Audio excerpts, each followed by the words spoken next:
ever think what you have that is very important? What kind of thing that you have that if you had to leave your house and go somewhere else, what would you take that would be very important to your life?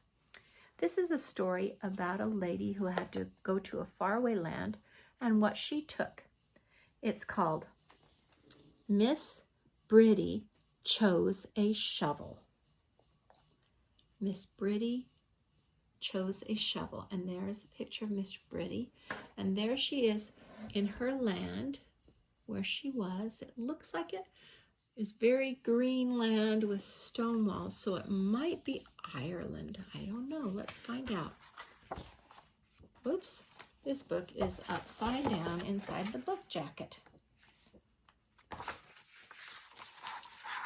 Miss Bridie chose a shovel. She could have picked a chiming clock, or, there's the chiming clock, or a porcelain figurine, but Miss Bridie chose a shovel back in 1856. It's a long time ago, back when they wore long dresses, before they had telephones or airplanes. Miss Bridie chose the shovel from the peg in the barn, and she took it to the dock where she stepped aboard the ship. She leaned on the shovel as she rocked in the cabin while she lived on the ship on her way across the sea. See, they all got on a ship because there's no airplanes. This is how a lot of your great-great-great-grandparents came to the United States of America. They got on a ship like this, and it took a long, long time to go across the sea to America. That's what Miss Bridie did, and she chose a shovel.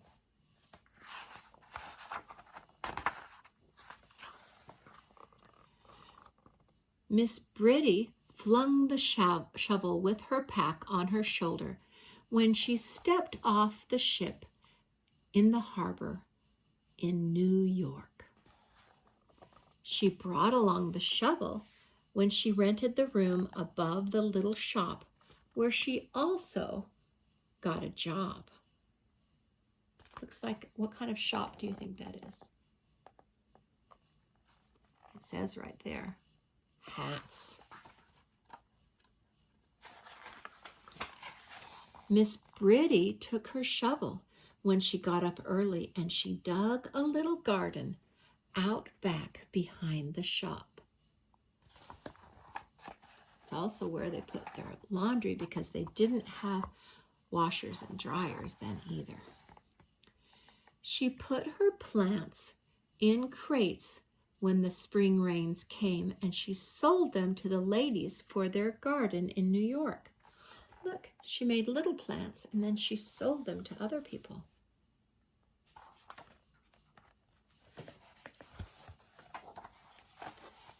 Miss Bridie brought her shovel to the city park in winter, and she cleared a narrow path through the silent falling snow.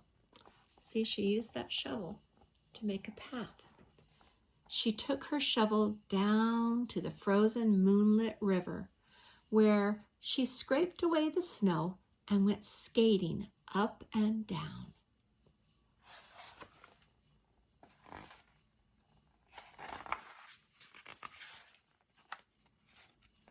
Looks like she made a friend right there. She's skating with that friend.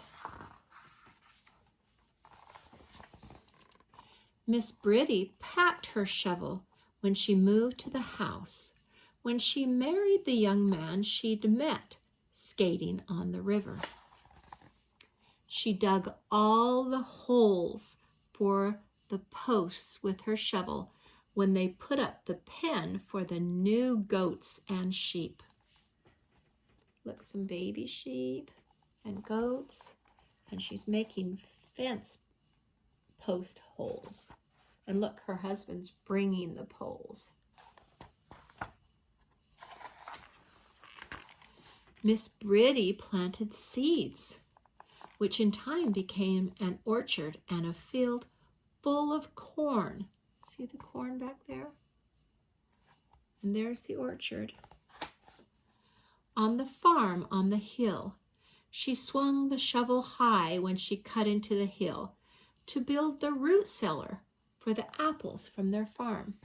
See, they didn't have a refrigerator, so they would dig a hole in the side of the yard that would be underground to keep things cold because they're going to have a lot of apples. And they call that a root cellar because it kept things cold. Miss Bridie grabbed her shovel when the rains swelled the creek, and she scooped away the mud from the old kitchen step. She carved a bigger pond and she banked it with her shovel so the creek wouldn't come up to the kitchen anymore. Miss Bridie sent the shovel to pry the doctor's buggy from the mud by the pond when her babies were born. See, that shovel's helping him get his buggy out. But she's not doing it right then. See how her husband's helping with because she's having a baby, but her shovel was doing it. She shoveled lumps of coal into the black iron stove that warmed the little children and browned the loaves of bread. So she gets the coal inside. They didn't have an electric stove. They had to put coal. There's the coal. And use the shovel to put it inside the stove to make it warm for her children. Looks like she has a boy and another little boy and a little girl.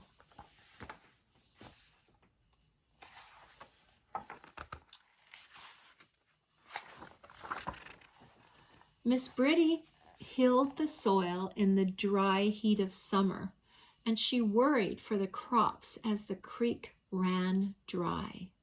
She listened to the promise of the distant rolling thunder, and she waited for the cloudburst to reach their thirsty field.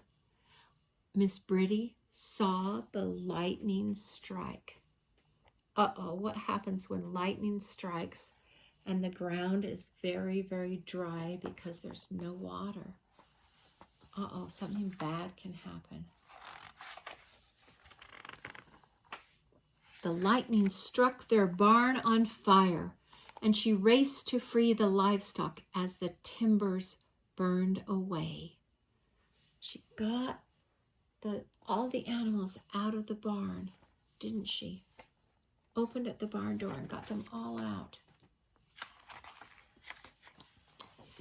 Miss Bridie watched the rain as it swept away their fields, and she wondered if the farm would ever thrive again. She searched through the ash when the rains quelled the fire, and she found her shovel blade with the handle burnt away. The handle was wood, so it burned, but the shovel itself was metal, so it didn't burn.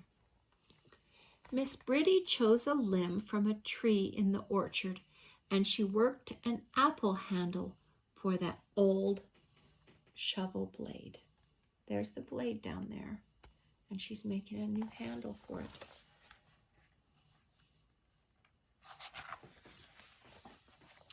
Once more, she turned the soil, and she started raising flowers on the farm with the children, who grew tall by her side. She sold her fruit and flowers at a stand by the road, where the people and the summers just kept passing by. There's her fruit stand. And she and her children would sell. Look at those beautiful sunflowers.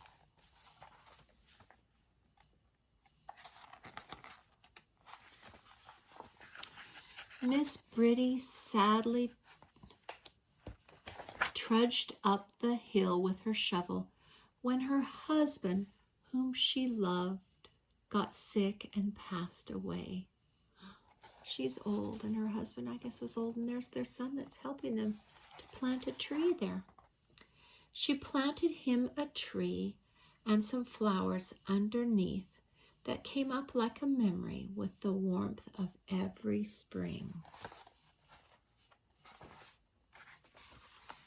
Miss Bridie cleared the snow from the frozen pond in winter, and she led her children's children as they skated round and round. So who are her children's children? Those are her grandchildren. At night she hung her shovel on the peg in the barn, and she stood looking at the quiet, frosted farm.